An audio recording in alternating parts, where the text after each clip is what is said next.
오늘도 말씀과 기도로 이 자리에 오신 분들을 환영합니다. 10월 21일 묵상 말씀은 호세아 5장 말씀입니다. 언약을 파괴한 백성과 그리고 주권적 은혜를 시행하시는 하나님에 대한 이야기지요. 지금부터 본문을 읽겠습니다. 호세야 5장. 제사장들아 이를 들으라. 이스라엘 족속들아 깨달으라. 왕족들아 귀를 기울이라. 너희에게 심판이 있나니 너희가 미스바에 대하여 올무가 되며 다볼 위에 친 그물이 됨이라. 패역자가 사륙죄에 깊이 빠졌음에 내가 그들을 다 벌하노라. 에브라임은 내가 알고 이스라엘은 내게 숨기지 못하나니 에브라임아 이제 내가 음행하였고 이스라엘이 더러워졌느니라. 그들의 행위가 그들로 자기 하나님에게 돌아가지 못하게 하나니 이는 음란한 마음이 그 속에 있어 여호와를 알지 못하는 까닭이라. 이스라엘의 교만이 그 얼굴에 드러났나니 그 죄악으로 말미암아 이스라엘과 에브라임이 넘어지고 유다도 그들과 함께 넘어지리라. 그들이 양떼와 소떼를 끌고 여호와를 찾으러 갈지라도 만나지 못할 것은 이미 그들에게서 떠나셨음이라.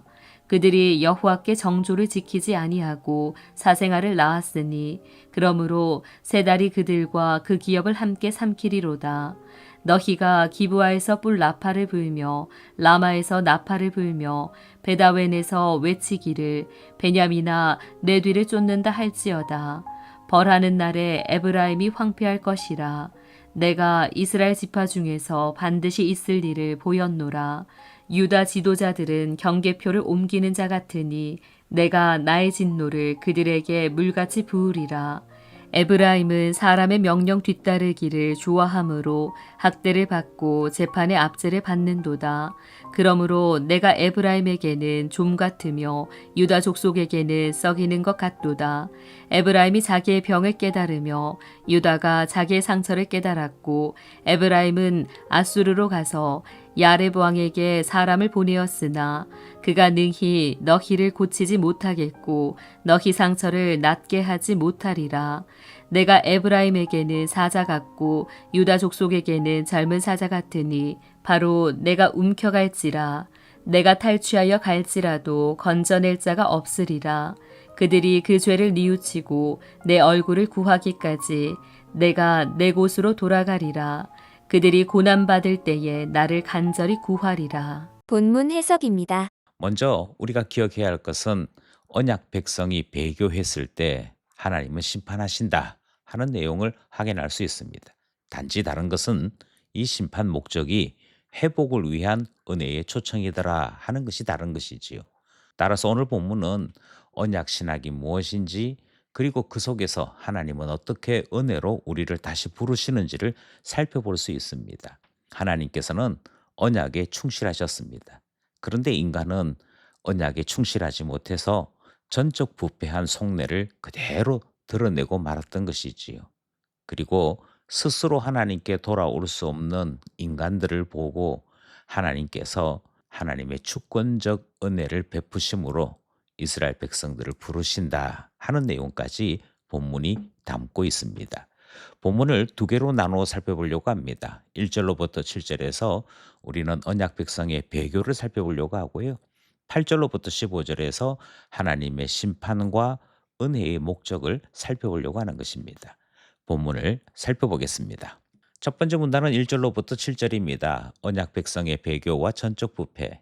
1절, 2절에서 영적 지도자들의 타락에 대한 말씀이 등장합니다. 제사장이 등장하고 왕족, 백성 모두가 등장하는데 이들의 공통점은 죄의 올무에 빠져서 하나님을 떠났다 하는 것이지요.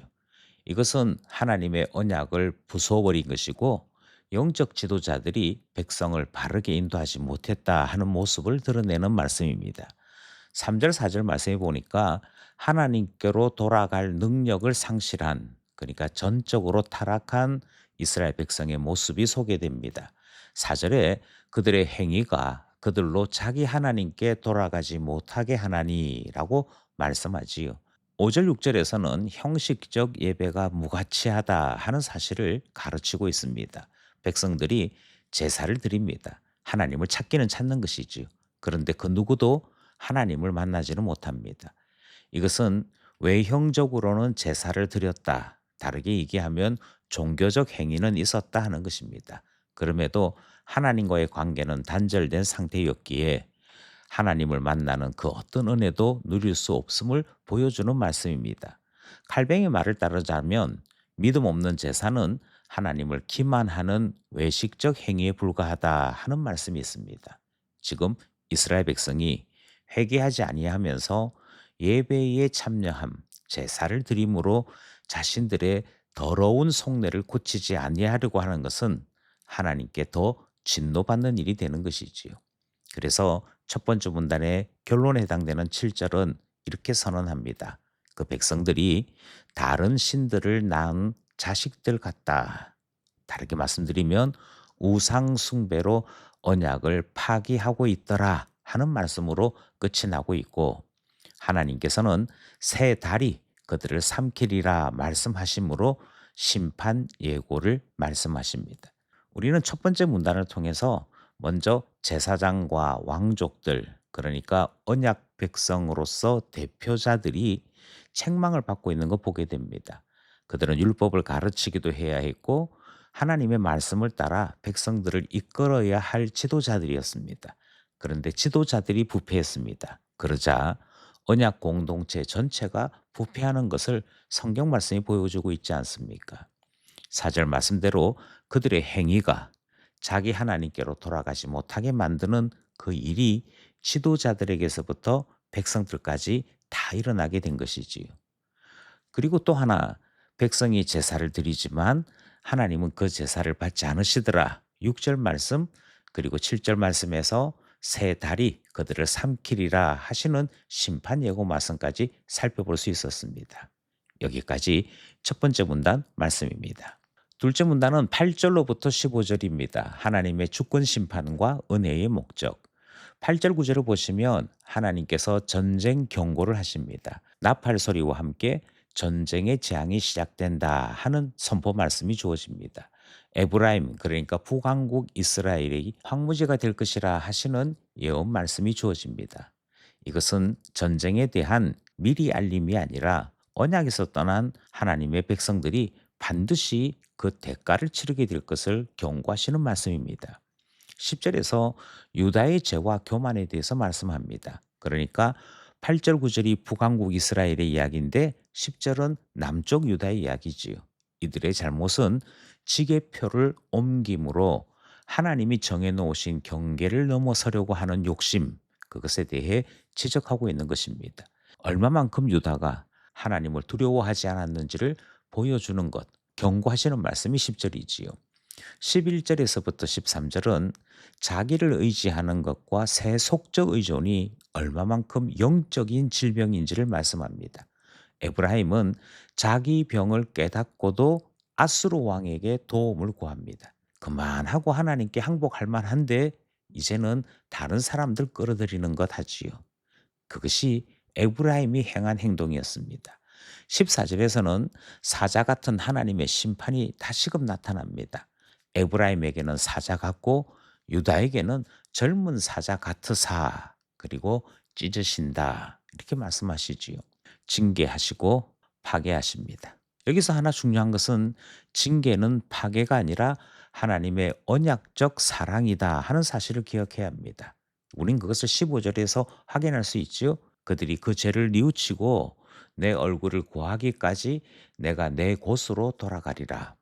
심판하시는데 하나님은 이 심판을 통해 하나님 볼 수 있도록 하기를 원하셨고, 하나님은 그것을 은혜로 베푸십니다. 스스로 돌아올 수 없으니 돌아올 수밖에 없도록 하나님이 만드시는 그 일이 14절, 15절에 기록되어 있는 것이지요.